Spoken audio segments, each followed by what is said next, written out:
Hello and welcome to the Society with Fatma Shaheen at PTB World. They say that beauty lies in the eye of the beholder. But having said that, when we do talk about our societal beauty standards, it appears that perhaps that is not true. More often than not, we do see that people are being judged as per the typical societal standards. And if they do not comply with those, then unfortunately they are bullied, they are also trolled. When we talk about all these instances, it's very important then to also talk about body shaming, which of course is a very pressing concern in the Pakistani society today. And that is something upon which we'll be shedding light today. We'll not only be talking about, overall the factors which then lead to, body shaming and such, of course, very unhealthy behaviors, but also the solutions to this very practice. Overall, we do understand the fact that when it comes to, not one, rather various reasons because of which we see such instances happening, we do understand the fact that, the growing usage of social media, the ever increasing usage of aesthetic treatments, and then of course a very extreme, very aggressive kind of marketing and advertisement campaigns, all in themselves do add to reasons because of which of course we do perpetuate very unrealistic beauty standards, which in turn actually lead to body shaming. But how can we as a society proactively work to counter the same? This is something upon which we'll be shedding light today. We'll not only be talking about this from an educationist viewpoint, we'll also be shedding light upon this from more specifically a fashion and of course from a fitness perspective too. Last but not the least, we'll be talking about the need for there to be generally behavior change in the society, where of course by that yardstick policies are not enough. All of this today, that too with an extremely diverse panel. Let me introduce you to my today's panel. My first panelist for today's show is Dr. Momina Zahir. She's a dermatologist and she's also an aesthetic physician. Assalamu alaikum ji, welcome to the show. Fatma, it's great being here. Thank you for joining us today. Alongside her, I have Ms. Amna Tahir. She's an educationist and she's also a social activist. Assalamu alaikum ji, welcome to the show. Thank you, Fatma. Thank you for joining today. My third panelist for today's show is Ms. Seham Wahidi. She's been the former editor of a lifestyle magazine. She's a stylist and she's also a creative content consultant. Assalamu alaikum ji and welcome to the show. Assalamu alaikum. Thank you so much. Thank you for joining us. And via telephone line, we'll be joined by Muaz Ali Shah, who is an analyst. Assalamu alaikum ji and welcome to the show. Thank you first for having me on the show. Now, before we start the discussion on today's topic, let's have a look at this brief report. Today, we explore the distinction between body shaming and body dysmorphia. Body shaming refers to the act of criticizing or making negative comments about someone's physical appearance, while body dysmorphia is a mental health condition where individuals obsess over perceived flaws in their appearance. But why do people body shame others? It often stems from societal standards, insecurities, and a lack of empathy. However, the impact of body shaming can be profound, both physically and mentally. It can lead to low esteem, anxiety, depression, and even eating disorders. Body shaming isn't limited to weight. It can also target aspects like color or age. This includes derogatory comments or discriminatory behavior based on someone's skin, tone, age, or other physical characteristics. Educational institutions play a crucial role in combating this unhealthy behavior from a young age. By promoting body positivity, teaching empathy, and fostering a culture of respect and acceptance, schools can help children develop healthy attitudes towards themselves and others. Body shaming is when you are basically ridiculing someone else on any part of their body. It could be their nose, it could be their eyes, it could be overall obesity, it could be how thin they are. Now, the psychological impact that individual has because of this, you're not realizing. For you, it's just a fun thing and you're just saying things to that person, but that person goes into a psychological dilemma and that needs to be treated at times. And insecurities, insensitivities, emotional crisis is what this individual goes through. It should be discouraged at all levels. The unfortunate thing is body shaming starts at the level of school when small children, I do not even have words to say and describe that what kind of things go on when children are being cruel or brutal towards the other child. This can be discouraged at the level of the teachers, at the level of the parents, and they should be telling their children that this is something which is not to be done. Body dysmorphia, on the other hand, is a disease. And this disease is basically when you start spending time in front of the mirror and you start seeing things which other people might not even notice. And you start finding faults in yourself. Now, to a certain extent, it doesn't make a difference. But when it becomes beyond your control and it starts disturbing your normal everyday activity, that is where you need to seek psychological and psychiatric help. Body shaming can lead to body dysmorphia. So please, please, please, a message from my side to everyone. Do not judge people how they look, and don't call them names, and don't try to ridicule them by their appearance. Together, let's strive for a society where everyone feels comfortable and confident in their own skin. Embracing diversity and celebrating individual uniqueness can lead us to a world free from the harmful effects of body shaming. Welcome back. We just saw this report. Now to get the conversation started with you, Dr. Momina, when we do talk about body shaming, we all understand the fact is a practice which just doesn't exist in Pakistan. It exists world over. Given your vast experience, that too of being both a dermatologist as well as an aesthetic physician, what do you feel are the basic reasons behind such unhealthy behaviors, and how do you see them emancipating in the kind of insecurities that people then actually end up developing? In our society, Fatima, I would say it has been generational, right? So every time they would say kids look nice when they're chubby, but when they grow up, they're automatically said that they're fat. So I think generational, these are all generational traumas that are being inflicted upon us, and then we are trying not to do the same things to our children. But I think the older generations, this is what they said, again, as pertaining to body shaming, whether it's colorism, whether it's the weight, whether it's ageism. It's ageism as well. Yes, I agree with it, right? So because that an older woman cannot get married to a younger man, right, and there's a specific age to get married, and also there's a specific age for you to do certain kind of work. I agree. There's so many kinds that way. I absolutely agree. So this is what has been taught to us all our lives, right? And that is why in the younger generation, in us as well, we were specifically taught and brainwashed that this is what you can do, and the people have been put into specific boxes that this is your role and this is what you can do, and at a certain age you can't do this, at a certain age you can't do this, with a certain specific color. Like if in modeling industry, if you're dark, you can't become a model, right? Although we do see that now times have changed, there's definitely more inclusion in the industry, so to speak. But coming back to your line of work, particularly Dr. Saiba, when we do talk about aesthetics, I'm sure you get to treat so many people every day with so many treatments. What are the most common kind of insecurities that you come across in the course of your work? Skin color. They're still insecure about their brown skin color, no matter, despite the fact how many times I tell them that brown skin is highly coveted abroad. But once you go abroad, it's the brown skin that's extremely coveted. Attractive. And you see, I've always felt that people with a slightly, brown complexion or olive complexion, they are extremely attractive, and they're really nice in photos as opposed to people who are fair skinned. On which I'll come to you, Seham, and I would want you to add to this further, because I do understand that you've been modeling for quite some time. You have a vast experience of working in the fashion industry too. So when it comes to projecting dark-skinned models, or for that matter social media influencers, do you at any point feel that they are put at a disadvantage, that too particularly because of their skin tone? So initially, yes, there was a time when only a certain foundation color was used for all skins.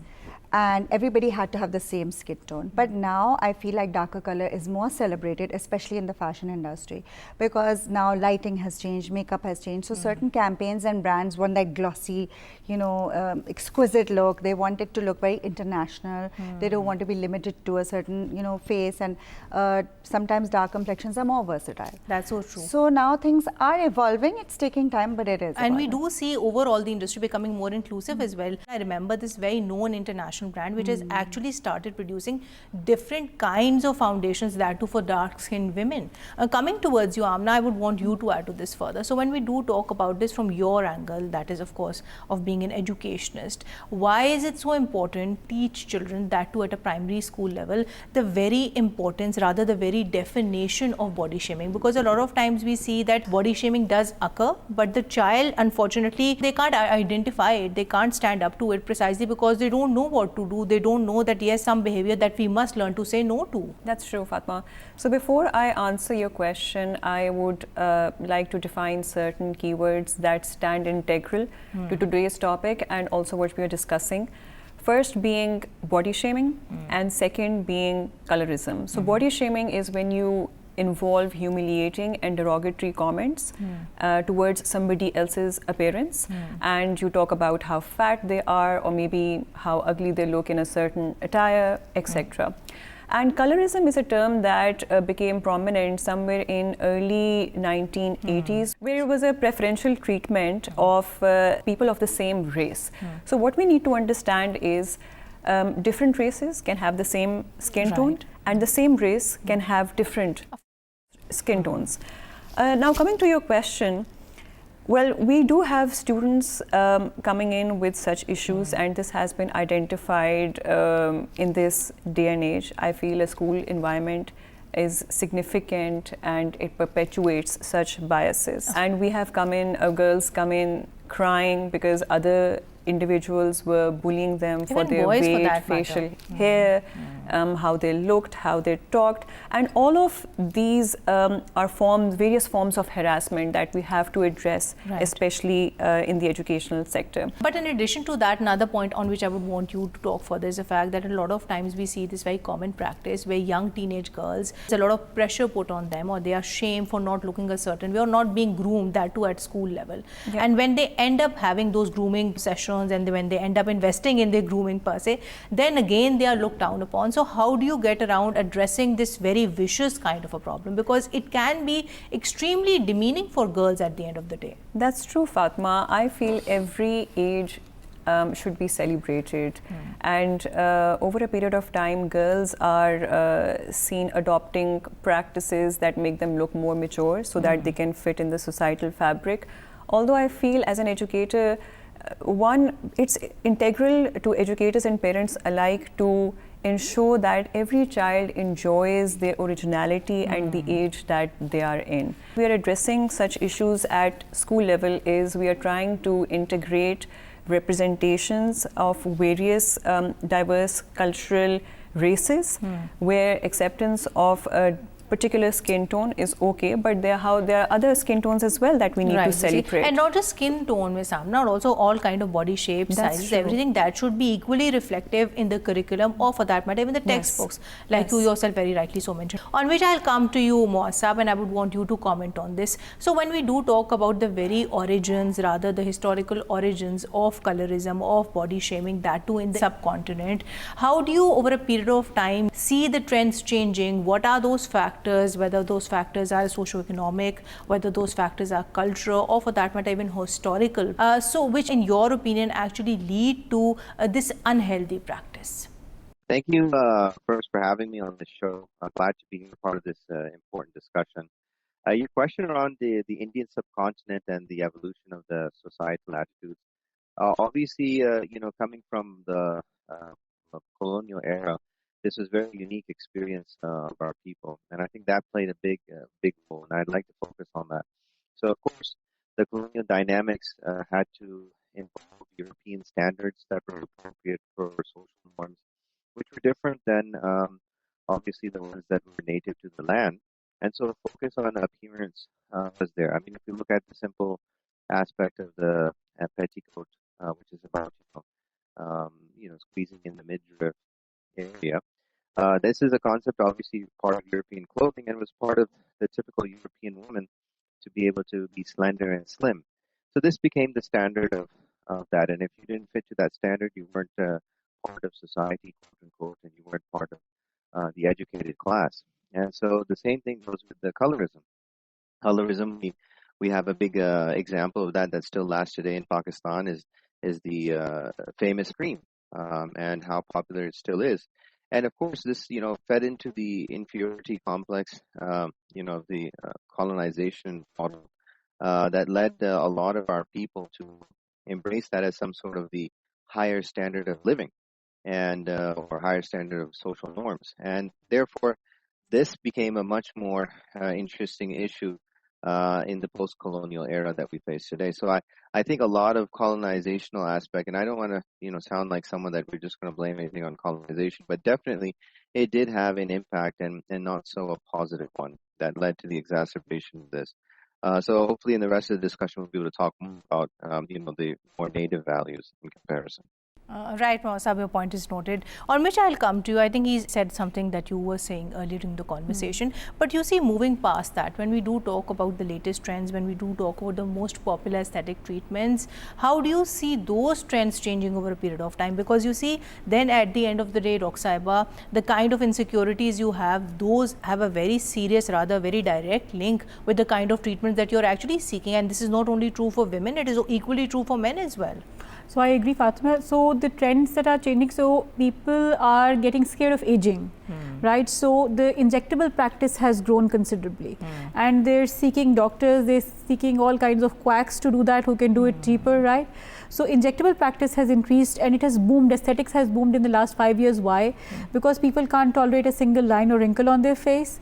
The lip fillers, those chin fillers, those chiseled jawlines that you see on Instagram, right? So social media has played a huge role in making people very insecure about their physical appearance. You cannot imagine how many people have asked me, why am I not getting Ozempic, right? We also see very new treatments like Morpheus and all those slimming techniques which are miraculously make you lose your weight somehow. But in addition to that, you know, when it comes to tackling your patient's expectations, how particularly do you do that? Because if we say that yes, social media is impacting and influencing our beauty standards, is it not by that yardstick also putting too much pressure on doctors like yourself, who have to make sure that yes, when the patient goes out, they are satisfied as per the social media standards? So I agree, it puts a lot of pressure on us. So whenever I'm doing my consultation, I try to make sure that I set realistic goals and realistic standards, and I usually underpromise. That's one thing that I do. I try to underpromise and then they're very happy. So again, this is something that someone abroad taught me, that always underpromise, undertreat, never overtreat, because once you overtreat someone, then they're stuck with that look, right? Especially with Botox, if you completely freeze someone and they don't like that look, they're stuck for a while with that, right? So they always say that you underpromise, and then once you do something for them, then it makes them very, very happy, right? True. But again, with this, if you are not setting realistic goals and if you're not setting realistic standards in your consultation with patients, so then you land up in a mess, right? Because the patient is not satisfied. Right, Roxaiba, your point is noted. On which I'll come to you, Amna, and I would want you to comment on this further. How do you feel can teacher work towards being more empathetic towards their students? Because we do see, and this is something that we not only see in Pakistan but world over, that teachers, like any other person, they also have this kind of a perhaps tilt towards certain kind of students who might be more physically attractive compared to others, who might have a lighter skin tone. Because I do remember this picture which went extremely viral on social media, where this teacher in South Africa, she very clearly made 2 rows on which she made white children sit, and on the other row she made black children sit, for which she was actually suspended, because this is one of the most worst cases of stark racism. So how do you suppose, you know, can we get past that too in our Pakistani context? Pama, I'll speak from my own experience. I have been a victim of biases myself. So children who are cute, who are intelligent, who come from good families, who are fair-skinned. When I was a teacher, I would always love them much more than I would love others. So you're guilty of this yourself? Yes, as an educator, I stand guilty. But that, however, changed over a period of time. And why I say this is because then I started looking beyond the physical attributes of an individual. And then what we would look at would be intellect and knowledge, how they're responding to the teacher, their skill set.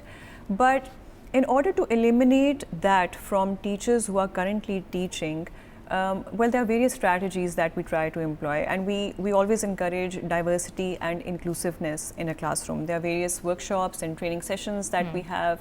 We have also embedded this in the curriculum, that kids of all body types and skin tones, and it should be welcomed. So there should be no discrimination whatsoever on any child when it comes to learning. Then we also need to ensure that the teachers themselves, they also come from diverse backgrounds, because only if they are coming from diverse backgrounds would they be able to pass on that diversion inclusivity narrative too, on which I would want you to comment, but of course from the viewpoint of being a model, a stylist, and somebody from the fashion industry. So when we talk about overall making the industry more inclusive, to what extent do you feel have we been able to do just that? Because I do understand that we've had this conversation where you told me you were discriminated against because of your age, because of your skin tone, and because of your marital status too. So how do you put this all together? So initially there were certain beauty standards. You had to be a certain height, you had to have certain length of hair, you had to have a certain color of eyes. You know, one of these things, if you had them, you were acceptable. But now I feel like because they want fashion to look more international and brands want to be more inclusive, especially in Pakistan, they're more acceptable of different heights and skin colors and eye colors. So, and I generally feel the fashion industry is a little more acceptive because unique characteristics are your strength. That is how you stand out in front of the camera, that is how you stand out in a campaign. However, maybe the people receiving that content may not be so acceptable because they don't see that in their everyday life.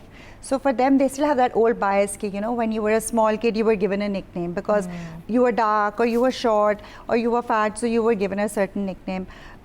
So it was very difficult to handle it at that time. We used to joke about it. We thought it was a joke. But now, I feel people don't do that anymore.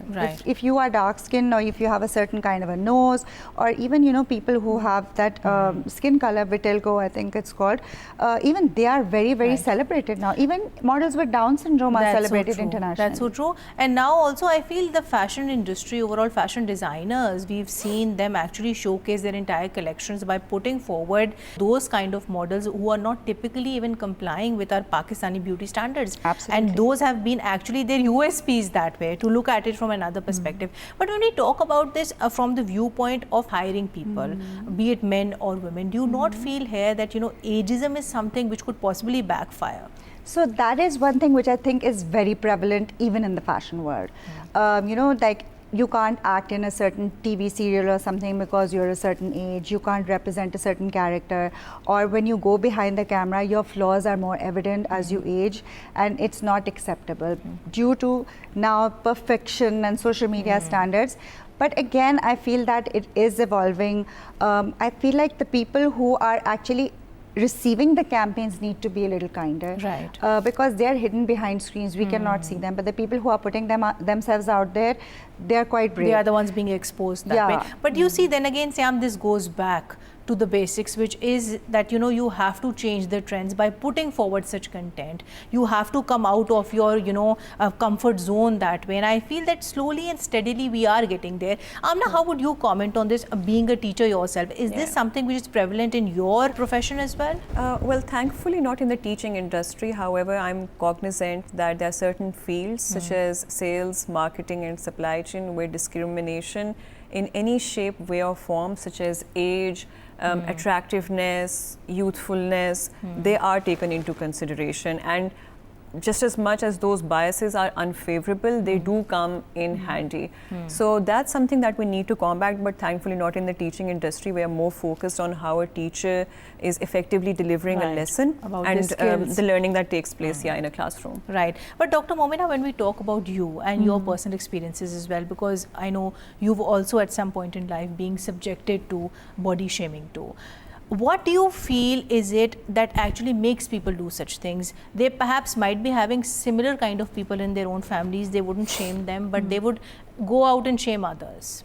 I think basic lack of courtesy, maybe even, because again, every single day at my workplace, I still get asked, but again, they're coming to me, but I still get asked, Doc Saab, you're such a nice looking girl, you're such a nice looking woman, why don't you lose a little bit of weight? Again, I think basic lack of courtesy and decency. I wouldn't go up to someone and say something like that to them. Extremely rude. This is very rude, and you've come to me of your own accord, you've come to me because you need help from me, or you want to get checked up by me. It's what we've been taught. At my home, it's considered very rude to point out things like this, right? And it's what I teach my kids as well. But I feel people here, they completely, they don't bother. That's very rightly put by yourself, because we do have this example of a very known model by the name of Anam Tanoli, who committed suicide just because she was shamed for being too skinny that way. So what people don't realize is that, you know, their words, they can be extremely detrimental for the other person, for their life, for that matter too. To which you wanted to add something, Amna. Yeah, so when I was in grade 3 or 4, I had a 3rd-degree burn on my arm, and when I was growing up, people made me feel very conscious. Oh, that's a huge mark on your arm, and so I was thinking along the lines of getting a cosmetic surgery until my mother gave me the confidence that, hey, no, you're unique, you look good. Even if you wear sleeveless or even if you decide to show it off to people, that's still okay. On which I'll come to you, sir, and I would want you to add to this further. So when we do talk about this more so from the viewpoint of growing usage of technology and of course social media platforms, how do you feel can social media then add to, or for that matter even fuel body shaming per se? And do you not feel that when it comes to actually making a distinction between such attitudes impacting men as opposed to women, it is always the women, unfortunately, who's impacted more? So yes, obviously social media's impact we can clearly see. I mean, I remember there was a commercial about the impact of media and the perception on the minds of young people and how that becomes extremely impressionable. There was, I think, a commercial that focused on beauty. You know, there's the theme of beauty. And it showed a young girl who was being bombarded with the various standards that she needed to meet in order to, attain success in society through all the various ads. And then you see this girl just seeing this bombardment of ads coming to her, and she's trying to analyze, this is how I have to be. Of course, it's also an aspect of objectification, particularly for women.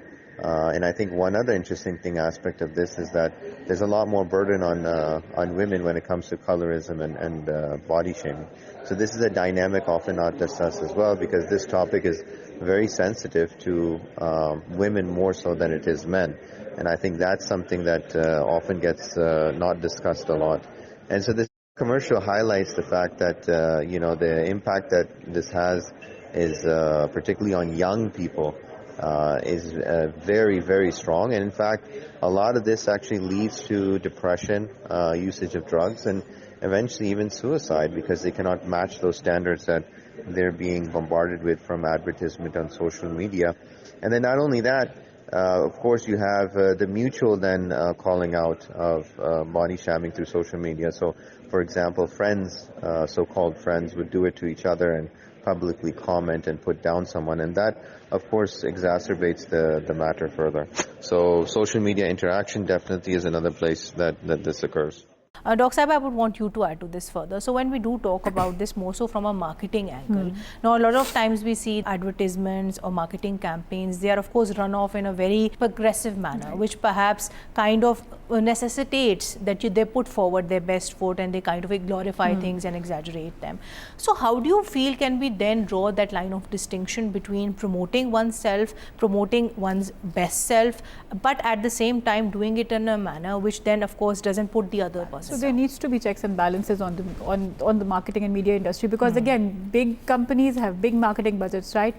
And they're pushing this stuff and they're pushing and promoting the fair skin girl getting married very soon, the thin, smart looking woman getting a very, very handsome man, right?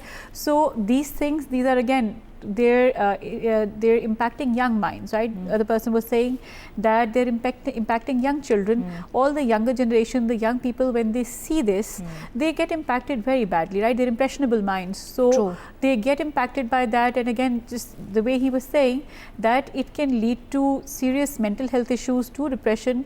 So the checks and balances need to be from the government's point of view, right? That this is, again, we have these authorities, PEMRA. We do have the PEMRA rules, which very clearly says that when it comes to the content should be something which should not be violative of ethics at a very basic level, to put it in very simple words. On which I'll come to you, Siham, and I would want you to add to this further. So when we do talk about this from your particular viewpoint, do you not feel here that a lot of power also goes back to people like yourself, who a lot of people are very religiously following? If people like you put down their foot and do not promote brands who are actually putting forward such very aggressive marketing campaigns, others can learn from this too? I totally agree with you. I feel like we have the responsibility to be very real and true to ourselves. And also it's very diverse. What may suit her may not suit me. So I cannot make a blanket statement saying that, this is something that is going to suit you, you're all going to lose weight like this. So you have to be very real, and you have to be very honest, and you have to be very responsible, like you said. Right. It's very important. So, right. Because when a trend starts, like sometimes on TikTok, there's a glass skin trend. Everybody's putting chia seeds or something on their face, and everybody does it, but it doesn't work for everybody. So What's the point of doing it? And that's very rightly put by yourself, because then again you have to understand the very simple fact that you advertise what you advertise, but you do it in a way which then of course gives a disclaimer to your audience, because nothing is at the end of the day gospel truth.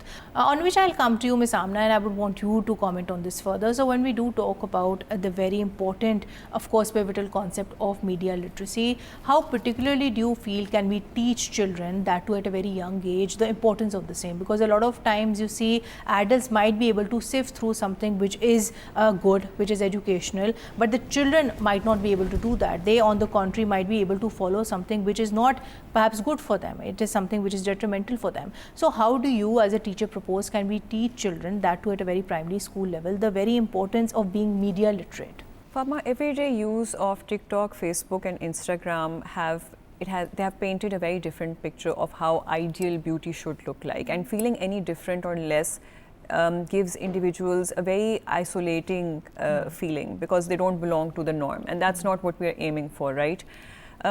Considerable efforts have been made to promote self-love, and this is what we are trying to do so through social media platforms under the hashtag of body positivity, which has gained considerable following over the past many years. And I feel social media has played a significant role in shaping the overall mindset of how different body types and skin tones and discrimination is perceived in general. And we also had this very famous, I remember, campaign, Dark is Beautiful, basically, not only in Pakistan but also in our neighboring country as well, which was trending for quite some time. Yeah, Dr. Saiba would be in a better position to shed light on this. We have to set certain algorithms on of bullying, cyberbullying when it comes to body shaming and harassment in general, because our kids are prone to becoming a victim of such harassment online. So in online spaces, which again takes us back to the very pivotal role of caregivers and parents too, because the parents, they need to be extremely vigilant, they need to be very intelligent when it comes to exercising control over their children. On which I would want you to add to further, more so from your first-hand experience, because I do remember you telling me that, you know, both your children, they have been fat shamed, and they've also been, you know, shamed because of their skin tone per se. So when it comes to the role of the parents, why is it so important that parents themselves give their children that confidence? Because a lot of times we see, contrary to your case, that even when children go to their parents bringing up such complaints, they perhaps might be very dismissive of the same. So no, so parents have to be very, very mindful in this age and time.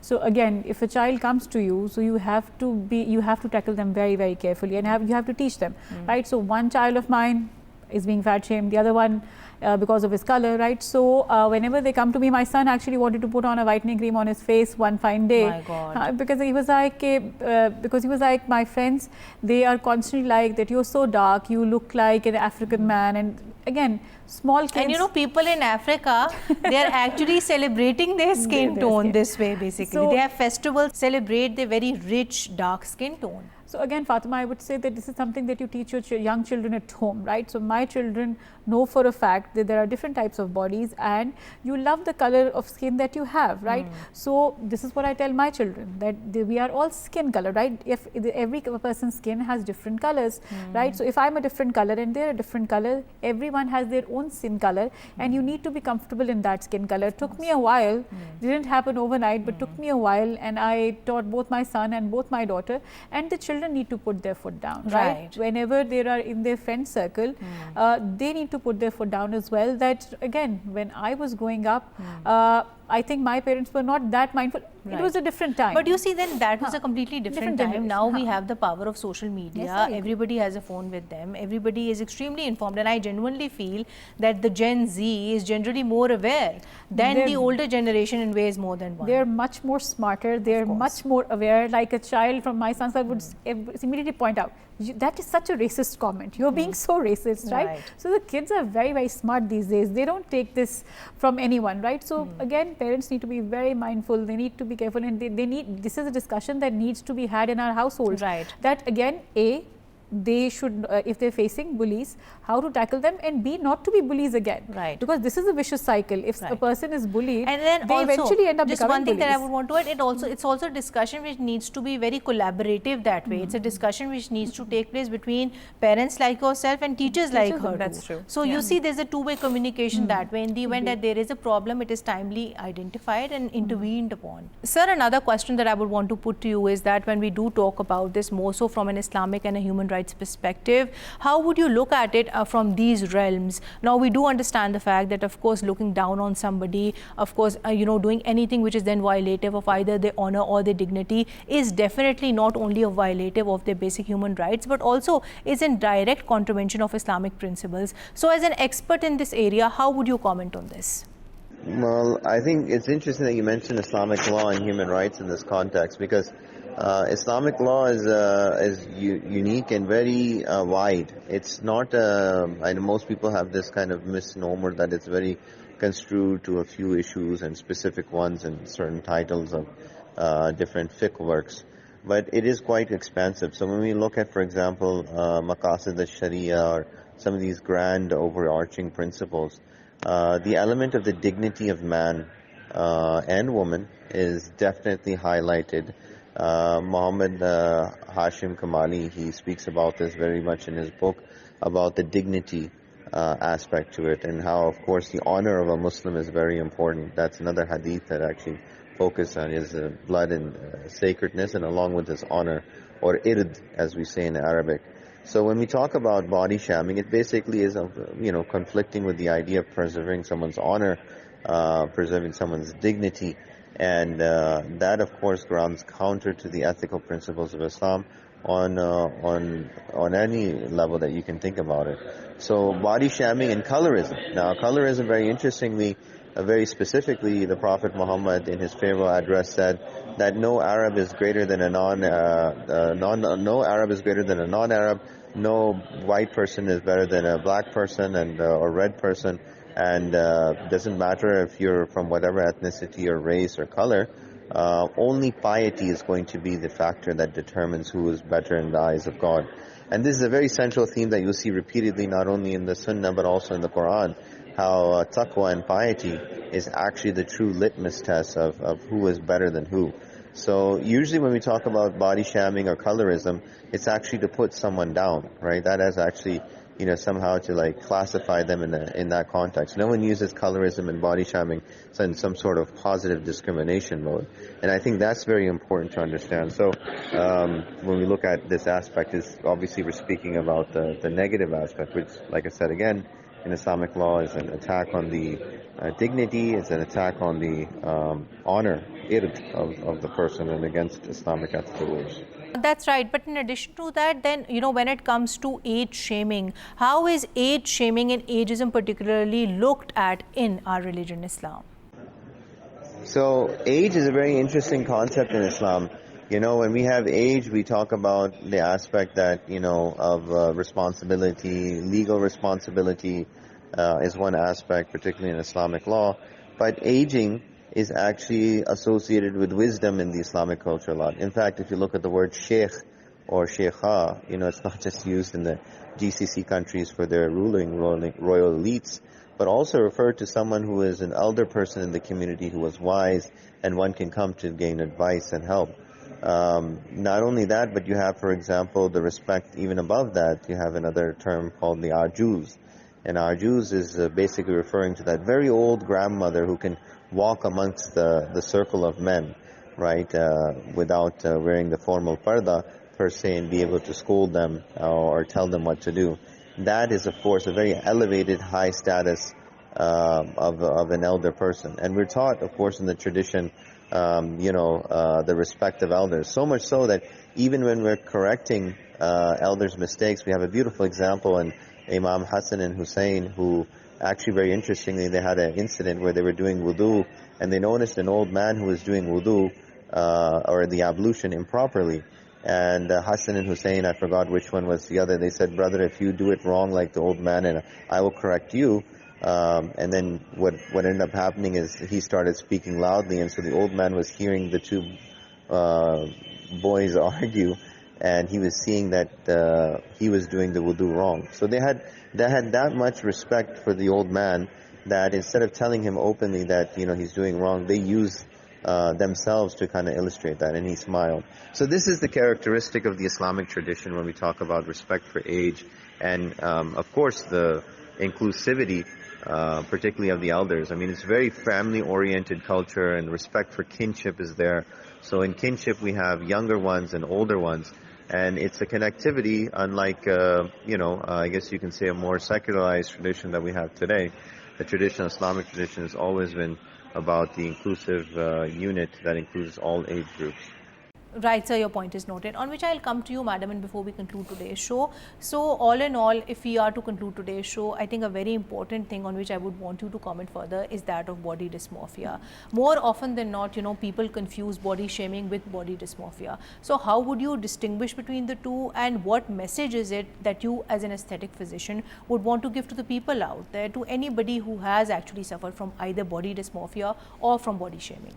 So thank you so much for asking that question, Fatima. So body shaming and body dysmorphia are both very detrimental to a person's mental health, but they're totally different. Body shaming is when someone points out your perceived flaws that they see, whether it's the color, it's the body type, or it's your age, right? And body dysmorphia is the same person, the individual, or me, let's say, finding flaws in my own body, in my own skin color, in my own features, right? So body dysmorphia and body shaming are totally two different things. One is perceived by other individuals, the other is perceived by the individual themselves, right? So both need rehabilitation, both need a little bit of interaction with mental health professionals as well, because again, you need to snap out of it. If you're body shamed your whole life, you can't make yourself the victims and feel bad about yourself, and same goes for body dysmorphia. So as an aesthetic physician, if I identify a person as having body dysmorphia, I usually refer them to a mental health person as well, and I generally try to refuse doing a procedure, because there's no going back. And it would backfire on you, because you would not be able to not only identify their issue, but for that matter even treat it, because it wouldn't come under your domain. There is no satisfaction, right? You change one thing, they'll come back for another. So there is no satisfaction. It's more about their mental health as opposed to their aesthetic concerns. Right, madam, I got your point. On which I'll come to you, Ms. Amna. I would want you to talk about the very pivotal role of AI, artificial intelligence. We have at length spoken about, of course, the need for there to be greater media awareness. But when it comes to using AI constructively, how particularly do you feel can we do just that, so as to do away with such unhealthy behaviors like body shaming? AI is an integral tool when it comes to detecting cyberbullying online. It has certain algorithms that can easily detect body shaming. So if on any social media platform an individual is being subjected to nasty, cruel comments in regards to their appearance, so that's when AI automatically blocks those. And also I feel AI can serve as a very important tool in providing customized learning experiences to individuals of diverse needs. So it's very easy that way then, not only to identify them but also their needs. And then of course for people who can't perhaps be very vocal about the fact that they have been cyber bullied, AI would then come to their rescue. So the importance of AI definitely cannot be overlooked here. On which I'll come to you, Siham, and before we conclude today's show, from your real life experience of not only being shamed for your weight, for your age, also for your skin, what is that one message that you would want to give to the people out there, that why is it so important for us as a society to understand that beauty is just not something which is out there for the eye to see? It can and it should be more than skin deep.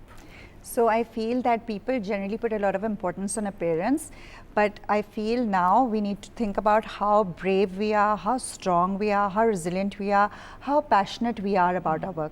So it's so important to believe in yourself, because when you believe in yourself, then all these things do not affect you. Right. So you have to really work passionately and really believe in what you're doing. And that gives you the strength to carry on and not get upset or get hurt by things that other people are saying, because you know that you have results in front of you of the things that you've done. You have to have that self-confidence in yourself, because they say it right when they say that your beauty isn't just judged by the fact that the society can't see it. It should be something very internalized for you. If you feel that you're beautiful, then you are beautiful at the end of the day. You shouldn't make it a point to seek validation from others. I think that is one societal mindset that we seriously need to change. One more thing to it, that that if you are loving and open and empathetic towards others, you will not highlight their flaws, you will always highlight their strengths, and I think that is something that we really need to incorporate. Right, madam, your point is noted. On which I'll come to you, Muasab, and before we conclude today's show, so my last question to you would be that overall, when it comes to doing away with such attitudes, with such unhealthy and of course toxic behaviors, do you feel that we need to work on our policies, or do you feel that it is overall our behavior changes that we need to prioritize? So how would you comment on that? So about policy, I think we have to understand that policy and governance and legislation only can go so far. It's one thing to develop SOPs, and that's great. I mean, HR policy in companies, for example, when we talk about the private sphere, there definitely can be that. But I think one of the things we fail to realize is the real issue is the people behind the policy or people behind the governance who actually have to live it or go through it.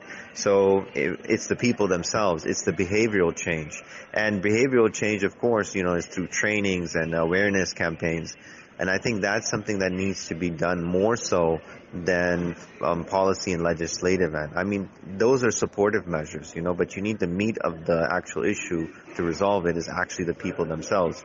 So I would focus more on that and trainings and awareness campaigns, and just kind of, using personally, if people have social media platforms, to run a counter narrative and speak about, the negativity of body shaming and colorism and so forth. And I think that has more impact and change than actually policy or legislative measures. Like I said, they're there for a supportive role, but they're not the core. I mean, there's an old saying of Confucius, and I think this is a really deep saying in his Analects. He says that you can get a man to do anything, right, either through fear or moral shame. But moral shame is infinitely better. And of course, moral shame comes from something internalized within the person, whereas fear is externalized. So I think this is something that we should focus on. I think legislative and policy measures will fall in place automatically, or even if we don't have them, at least we will have the mannerisms and respect, which is the core of changing any society. So behavioral change is how we're going to get there. Right, sir, your point is noted. On which note, I would like to conclude today's show. Thank you so much, Dr. Saiba. Thank you so much, Ms. Amna. Thank you so much, Ms. Seham. And thank you so much, Muasab, for your precious time today. Well, to conclude today's show, we generally spoke about the prevalent social practice, rather unhealthy behavior of body shaming in the Pakistani society. We also spoke about the different forms that it then does take, and of course, the way in which not only impacts, individuals adversely, but also the society at large at a very basic level, undermining and of course underplaying the very version, the very element of inclusivity, diversity and acceptance in any society. Having said that, if we as a society are serious in doing away with such unhealthy behaviors, then we at a very basic level not only need to educate ourselves, we need to understand this simple fact that just because somebody does not understand your worth, that doesn't mean that you're worth any less. And beauty should not be defined by societal standards. Beauty should be something that you define for yourself. Thank you for watching The Society. Until next time, take care and Allah Hafiz.